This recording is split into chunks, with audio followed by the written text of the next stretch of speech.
Bonjour, c'est Monsieur Blanchard, et oui, qui te retrouve depuis son confinement pour te parler un petit peu d'histoire et pour garder le lien, essayer d'avancer sur ce chapitre de la guerre froide qu'on a commencé, alors à travers lequel tu as pu déjà approfondir, faire les exercices que je te proposais. Dans la dernière vidéo, tu retrouves d'ailleurs sur cette image la fameuse caricature où l'on voit le président, enfin le dirigeant soviétique Khrouchtchev ici, et puis le président américain Kennedy qui sont en train de s'affronter lors de cette fameuse crise de Cuba en 1962, un des temps très très forts de la guerre froide. Il faut vraiment que tu maîtrises les principaux éléments de cette crise pour pouvoir expliquer concrètement à travers un exemple ce qu'est la guerre froide. Voilà. Alors ce qu'on a sous les yeux ici, c'est un dessin de presse, on appelle ça une caricature parfois. Et je te propose aujourd'hui qu'on fasse des petits exercices ensemble, non pas autour de caricatures, mais autour de ce qu'on appelle la propagande. Tu connais, on a déjà étudié ce phénomène de la propagande à travers l'évocation de la Première Guerre mondiale, puis de la Seconde Guerre mondiale. Donc je rappelle déjà que la propagande, ce n'est pas de la publicité. Ce qui fait la différence, en clair, c'est de s'interroger sur qui est à l'origine de l'information. Et la propagande, elle provient des États qui essaient, à travers la télévision, la radio, les affiches, d'influencer leur population et les autres dans un contexte d'affrontement. Voilà.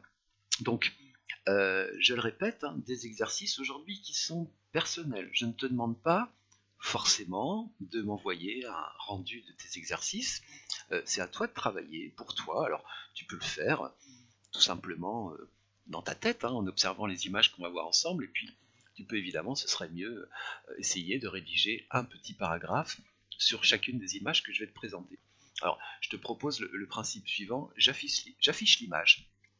Tu fais pause et tu essaies par toi-même, à l'aide de ton livre ou d'informations que tu vas trouver à droite et à gauche, de proposer une lecture et une analyse de l'image. En clair, tu dois à chaque fois te demander quel est le message transmis par cette image. Voilà. Et une fois que tu as fait ce travail personnel, tu remets la vidéo en mode play, et là, je vais te faire derrière petit corrigé, une analyse de ce qu'il faut absolument remarquer sur cette image. Alors, le travail qu'on fait, il est important à double titre. D'abord, ça va permettre d'aller un petit peu plus loin, d'expliquer plus précisément ce qu'est la guerre froide. Et puis, par ailleurs, c'est aussi un travail sur document, sur l'image, sur une image de propagande, et ce sont des documents qui sont très souvent proposés aux candidats du brevet en fin d'année 3e. Voilà. Alors, on va commencer tout de suite avec une première image. Alors je dis une image, en fait c'est deux images, donc prends le temps de bien les regarder, fais une pause et tu écoutes ensuite le commentaire que j'en ferai. Voilà, alors ces deux images ont un point commun déjà, c'est que toutes les deux, elles évoquent un épisode qui va marquer le début de la guerre froide à partir de 1947, avec ce qu'on appelle le plan Marshall. Normalement, ça doit te dire quelque chose. Cette aide économique que les États-Unis vont décider d'apporter à l'Europe après la Seconde Guerre mondiale. Voilà, et donc sur la fiche de gauche, on aperçoit une affiche qui nous figure les États-Unis à travers cette figure emblématique qu'on voit ici de l'oncle Sam. Tu as sans doute déjà entendu parler là, de cet Uncle Sam, qui est un petit peu l'équivalent de notre Marianne nationale qui représente le pays. Et donc les États-Unis, à travers ce personnage, sont représentés, vous voyez, comme ceux qui vont reconstruire l'Europe avec du ciment à la main, une truelle dans l'autre main, et c'est le début de la reconstruction, vous voyez ici, de la France, très précisément, les États-Unis étant présentés comme le ciment de l'Europe, le pays qui seul peut aider l'Europe à se relever au lendemain de la Seconde Guerre mondiale. Et puis, vous voyez par exemple comment la figure aussi emblématique ici en arrière-plan de la Statue de la Liberté, qui envoie ses rayons lumineux vers l'Europe, promettent à ce continent des lendemains meilleurs après la guerre. Donc c'est clairement une affiche pro-américaine qui prend le parti de l'aide qu'apportent les Américains au lendemain de la guerre aux Européens. Et puis, à l'opposé, l'affiche de droite, qui est éditée, c'est écrit en bas, je ne sais pas si vous arrivez à le lire, par le Parti communiste français, est une affiche qui reprend également, vous voyez, on retrouve ce mode de la carte ici. Celle-ci est plus centrée sur la France que celle-là qui est centrée sur toute l'Europe, mais le principe est le même. La créature ici, hein, qui est une pieuvre menaçante, hein, vous la reconnaissez bien sûr avec le drapeau américain sur son crâne, suggère les États-Unis. Remarquez également comment les yeux sont remplacés par le symbole du dollar, je ne sais pas si vous voyez très bien ici, et qui laisse entendre en clair qu'à travers ce plan Marshall, les Américains ont une seule intention, c'est de se rendre maître, de coloniser, comme c'est écrit ici, l'Europe. Et le Parti communiste français, allié, il faut le rappeler, de l'URSS, invite tout simplement les Américains à rentrer chez eux, hein, les Américains en Amérique. Donc vous voyez comment ces deux affiches reflètent dès 1947, dès les tout débuts de la guerre froide, cette opposition fondamentale entre le modèle américain à gauche et le modèle soviétique à droite. Allez, en voici deux autres. Donc à nouveau tu fais pause, tu les regardes attentivement et ensuite tu m'écoutes. Alors, à nouveau deux caricatures, pas deux caricatures, hein, deux images de propagande qui s'opposent, qui se répondent un petit peu aussi. On est à nouveau au début de la guerre froide, hein, à la fin des années 1940 environ, et la caricature de gauche est une caricature pro-américaine qui va critiquer très vertement, à travers ce dessin, la politique qu'est en train de mener le dirigeant soviétique Staline, qui est représenté ici au centre, dans la région d'Europe centrale et aussi un petit peu d'Europe occidentale. Alors, pourquoi danse caucasienne? Le Caucase est une région d'URSS dont est originaire Staline, et qui par ailleurs est réputé pour ses danses traditionnelles. Voilà le lien entre Staline et le titre de cette affiche. Et on y voit donc Staline, accompagné par quelques-uns de ses camarades communistes, hein, on voit l'étoile rouge ici par exemple, en train de jeter des couteaux sur des pays européens. Vous arrivez à lire comme moi, je suppose, Pologne, Pays-Bas, Bulgarie, Hongrie, Chine, France, enfin pas qu'européen d'ailleurs, puisqu'il y a la Chine. En clair, ce jeter de couteau signifie que progressivement, l'URSS impose son pouvoir aux pays qui sont en bas de l'affiche. Et on peut considérer que les pays dans lesquels les couteaux sont déjà plantés sont des pays qui sont passés sous la domination soviétique, ce qui est vrai à l'époque. Remarquez le cas très particulier de l'Allemagne, ici au premier plan, où on voit que le pays est coupé en deux. Une partie seulement a reçu un couteau de Staline, l'autre partie, eh bien, pour faire référence à ce que vous savez sur Berlin dans la guerre froide, puisqu'on a fait une étude il y a quelque temps sur ce sujet, la partie ici ouest de l'Allemagne, c'est la partie qui est sous la protection des Américains, hein, ce qui après le blocus de Berlin va s'appeler la République fédérale d'Allemagne. Et puis au tout premier plan, on voit la France avec un couteau jeté par Staline, mais qui n'a pas encore atteint le territoire. Et en clair, le message de l'affiche ici est de dire attention, les Français, si vous n'y prêtez garde, l'URSS va, après avoir envahi et occupé d'autres pays d'Europe, eh bien, imposer son pouvoir à la France. Donc c'est une manière de faire peur aux Français face à la menace que représente sur le continent européen l'URSS. Et donc forcément, c'est une invitation pour ces Français à se rapprocher des États-Unis. Voilà. Et puis le dessin de droite, lui, est un dessin issu des communistes, hein, donc proche de l'URSS, et qui cherche à dénoncer, comme on le voyait sur les images de propagande précédentes, le rôle que jouent les États-Unis en Europe au lendemain de la Seconde Guerre mondiale. Et le personnage central, ici, nonchalamment assis sur cette maison en ruine, eh bien, c'est précisément le sénateur américain Marshall, qui, en 1947, est à l'origine de ce plan qui va porter son nom, d'aide massive à l'Europe. Et l'Europe, c'est précisément la maison en ruine qui est représentée en dessous.